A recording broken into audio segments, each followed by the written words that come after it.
جو چیز آسمانوں میں ہے اور جو چیز زمین میں ہے سب اللہ کی تسبیح کرتی ہے، اسی کی سچی بادشاہی ہے اور اسی کی تعریف ہے، اور وہ ہر چیز پر قادر ہے۔ وہی تو ہے جس نے تم کو پیدا کیا، پھر کوئی تم میں کافر ہے اور کوئی مومن، اور جو کچھ تم کرتے ہو اللہ اس کو دیکھتا ہے۔ اسی نے آسمانوں اور زمین کو حکمت سے پیدا کیا، اور اسی نے تمہاری صورتیں بنائیں اور صورتیں بھی اچھی بنائیں، اور اسی کی طرف تمہیں لوٹ کر جانا ہے۔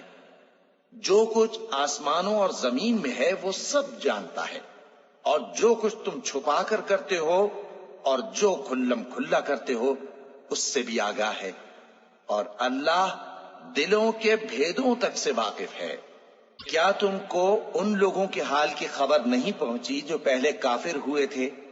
تو انہوں نے اپنی کرتوت کی سزا کا مزہ چکھ لیا، اور ابھی دکھ دینے والا عذاب اور ہونا ہے۔ یہ اس لیے کہ ان کے پاس پیغمبر کھلی نشانیاں لے کر آتے تو وہ کہتے کہ کیا ایک آدمی ہمیں ہدایت کرے گا؟ تو انہوں نے ان کو نہ مانا اور منہ پھیر لیا، اور اللہ بھی بے نیاز ہو گیا، اور اللہ بے نیاز ہے، لائق حمد و ثنا ہے۔ جو لوگ کافر ہیں ان کا اعتقاد ہے کہ وہ دوبارہ ہرگز نہیں اٹھائے جائیں گے۔ کہہ دو کیوں نہیں؟ میرے پروردگار کی قسم تم ضرور اٹھائے جاؤ گے، پھر جو کام تم کرتے رہے ہو وہ تمہیں بتائے جائیں گے، اور یہ بات اللہ کو آسان ہے۔